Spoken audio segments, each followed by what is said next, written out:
Assalamualaikum warahmatullahi wabarakatuh. Good morning, everyone. Welcome to the first episode of Sunny Side Stories. We're here to give you the newest, recent, and up-to-date news from all across the world, wrapping the talk with more laid-back and, of course, in casual ways. My name is Muthia, Amalia, Syahrir, and as you guys can see here, I'm not sitting here all alone because I have my three partners over here that will join the talk for today. So, how are you guys feeling? Can you guys please introduce yourself first, starting from Maraya? Hello everyone, my name is Amirah, Zachira, and my feeling this morning is just flat. And this November, I just focused on my task. Okay, next. Hello everyone, I am Fiqriatul Fadillah. My feeling is today I am very good, but my November is so tired because so many tests and final tests this month. Right, I'm Kayla from Prawoto Pribadi, and I'm not feeling so special. This is not special because the challenge, the task from the campus was so much, and it's complicated for me. Okay, so it seems like, ladies and gentlemen, everyone, in this room feels kind of like, November has been so much busy for all of us. And of course, but as I can see here that, all of you guys still healthy, still fit, I think that's the best thing ever happened that today. All right, so that's it, the brief information or the brief introduction from us this morning. And I hope you guys, the listeners and all the audiences, watchers are doing pleasant this morning. Probably you're now getting your breakfast as you listen to us. And don't worry because we're gonna accompany you for the next 30 minutes or more. All right, so Ila, what are we gonna have for today? Please let the audiences know. Sure, I suppose most Indonesians have heard this before. The news is everywhere. Putting everyone in discussion and worry, its cameras is Java, Indonesia to be accepted. Yeah, it's Kanjuruhan tragedy, but first of all, I like to ask you guys to send our prayer first to all the victims of the Kanjuruhan tragedy. Okay, shall we? Of course, and two listeners may well join us to pray together too, according to the religion belief each of us believes in.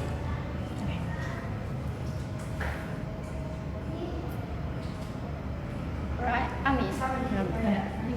All right, so Ila, you said that this news had been heard by everyone, and I can agree with that, because the news just instantly blew up on every social media platforms, and all these official news account on Twitter, because I saw this news first on Twitter. They all suddenly came up with the tweets of the number of fatalities, which put me in shock and disbelief.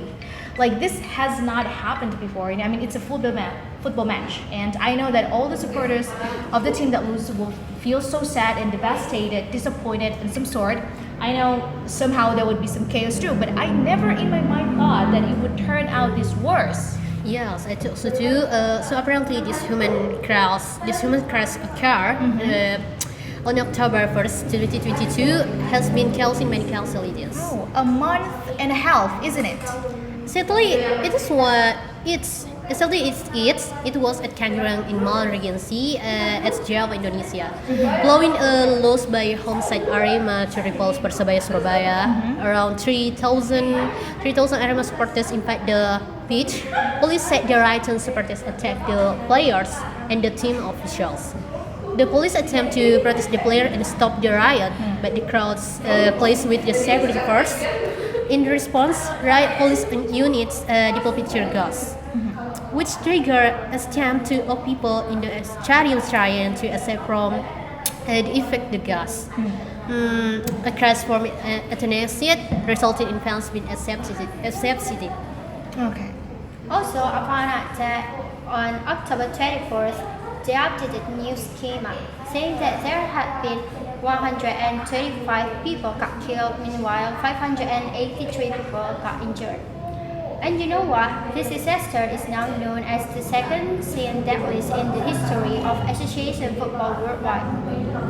After the 1964 Estadio Nacional disaster in Peru. Oh my. And how about the victims? Well, 328 people got killed. This meant almost 3 times the amount of victims from this Indonesian tragedy. It means that what happened in Kanjuruhan is the deadliest in Asia and the Eastern Hemisphere. Oh my God, I see. That must be so painful for all the families that, that had to watch their relatives die that way. So I'm actually wondering about the action from the police. How is it so far? Oh, I have read that on 6 October 2022, Indonesia Police Chief Listio Sigit Prabowo announced 6 suspects. There is a director of the match organizer PT Liga Indonesia Baru, or we call it LIB, 2 Arema head of security officers, 3 Arema match organizing committee for negligence, and the rest were the police officers who threw the tear gas. Okay, please, Kayla, let the audience know about the chronology of this tragedy. Sure thing. So the second after the team was lost, the supporters began to shouting, showing their disappointment, and even expressing their sadness to the players. This kind of thing is what usually happen after every match of a game. There is also a video that caught a moment where the players were standing on the field and do a kind of point in front of the supporters to apologize to them. And however, this is where the chaos came from. On one side, the supporters want to hug the players because they want the game, and on the other party, the supporters want to attack the players because they lost the game. But fortunately, they were stopped by the officers. 2 minutes after the players were escorted off the field, security personnel guarding the exit began pushing back the crowd, scaring the fans. Tensions rapidly escalated at the time. Officers in military fatigues started to push fans back towards sections 11, 12, and 13, kicking them and striking them with batons and riot shields. Some spectators fell as they tried to clamber over mental barriers and back into the stands.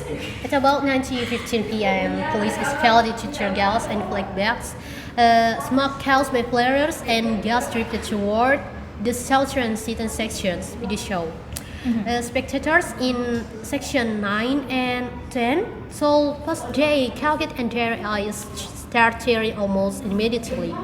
In section 12 and 13, rows of people were almost entirely blanketed by chemicals. Oh, that is so terrible. Anyway, I also watched this one, footage video that shows that 2 or maybe 3 explosions of tear gas were thrown at the wrong people. Is it true?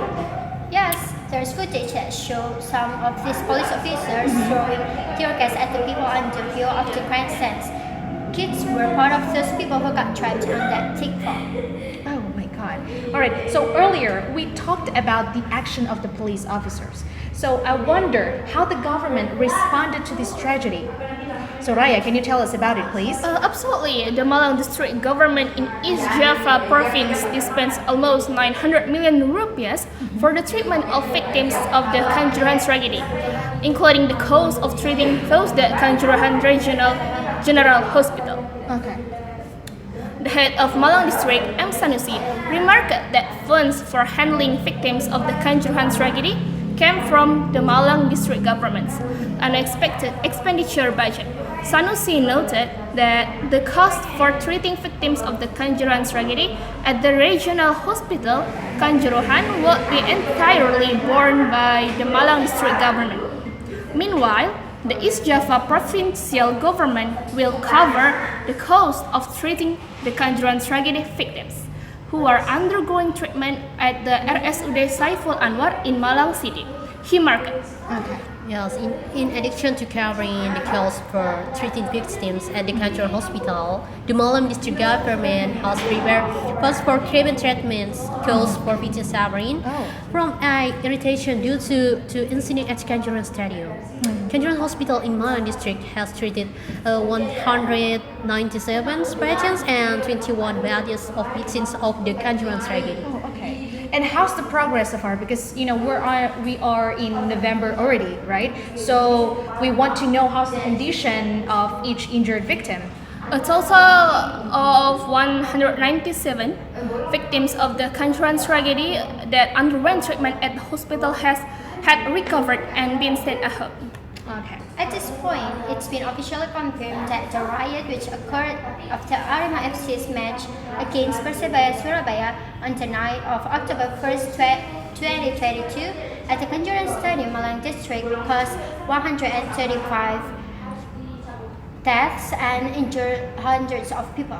Oh, okay. So 135 deaths it's not a small number, indeed. I do hope the families are given, the train in experiencing this thing in their life. I can imagine how did the parents feel after knowing that, their little kids were not able to survive. Yes, also I think that those kids were there to have some fun with their parents watching the football, but who would thought that it become more worse like that? I agree. Okay, so Raya, we have informed our listeners of the actions of the government before, and I also wonder about the response from the president because this news has been all across the world. The world knows about this tragedy. So I wonder, what is the response from the president regarding this tragedy? Yes, Muthia, as a result of the incident, President Joko Widodo later instructed that association to suspend all Liga 1 matches until an evaluation of improvement of security procedure is carried out, followed by joint fact-finding team deciding that all football Ligas matches, Liga 1, 2, and 3 were temporarily suspended until the president says it can be normalized. The Indonesian Football Association, or PSSI, also apologized for the incident and announced a ban on home matches for Arema for the rest of the season. PSSI also stated that the decision to continue to hold the match by PT Liga Indonesia Baru, which is the organizer of the match, had been agreed upon with other stakeholders of Indonesian football. In addition, Mr. Widodo also orders all Liga 1, 2, and 3 stadiums to be fully audited by the Minister of Public Works and Public Housing, Basuki Hadimuljono. Okay, and how about the U20 World Cup? Because as far as I have known, that is Indonesia going to host it, right? Yes. FIFA has not commented on whether this tragedy will affect Indonesia's planned hosting of the U20 World Cup next year. The incident also raises security concerns as Indonesia fights to host the 2022 Asian Cup. In the meantime, the country is mourning. They're right. FIFA has done the right thing by respecting Indonesia's current situation. How's the conflict going on, Kayla, anyway, especially, regarding this tear gas? Authorities and the Indonesia Football Association have faced questions and criticism these recent weeks about why the police firing tear gas, a crowd control measure banned by the World Soccer governing body, FIFA. Well, similar calculations were echoed by Komnas HAM, last month especially by government fact-finding team, which found multiplication factors like the excessive use of tear gas, luxurious and overcapacity stadium, and failure to properly implement safety procedures exacerbate the deadly crash. As in addition, Komnas HAM commissioner specified seven violation of human rights in one of the worst stadium disasters, including the excessive use of force and violation of children's rights. 7 violations of human rights. That is insane. Yeah, probably for some reason it's so not real, but that's how it is. That's the reality. You got the point. By the way, all the listeners and you guys, my partners, after getting into this tragedy from the chronology, to the ways of government in responding or handling this whole situation, can you consider it effective already? For me, it's not effective though because it's hurting many people, causing injury and many deaths in this case. So, in my opinion, it's not effective too because victims are not reduced, but instead increased. Okay. I think it's been effective because the government has issued a lot of aid. It just some people but some people are still angry about the action the security will fire tear gas. So so you think that the government isn't the action of the government is not effective yet, but we wish that the government will do much better than this. So the next question, what do you guys think about the impact of this tragedy towards the entire families of the victims? The family of the victims feel traumatized, and causing many of their family members died. Of course, it's so insane for me. Yeah. I think the impact to cause trauma the people who are victims of the tragedy, and also the impact on football that will happen next. So, in my opinion, the result resulted in a lot of trauma, and the competition was stopped until it returned normal. Yeah, I can agree to you guys about the trauma that will be experienced by the families of the victim, and that is right because we are watching our families die, and it's really not the kind of like the small thing. It's really traumatizing us, makes us feel miserable, and of course it's like we are diving in a very deepest sorrow. Alright, so y'all, unfortunately the first episode of Sunnyside Stories must end now. What a very intense and painful topic or the talk that we have just now. We just hope such a thing would happen for the second time. I mean. And we wish for the fortitude to all the families of the victims. May all the victims rest in peace in the place they are supposed to be. Amen. So we have reached the end of the session. Thank you so much to the ladies over here who have been sharing very important information with me and all the listeners and watchers. Thank you for listening, and I'll see you guys soon on our next episode of podcast episode. Of course, with more up-to-date news that will be discussed fresh on the same table, as well as accompanying you to have your sunny side breakfast. Enjoy your weekend, everyone. Assalamualaikum warahmatullahi wabarakatuh. Waalaikumsalam warahmatullahi wabarakatuh. Bye. Jangan datang lagi.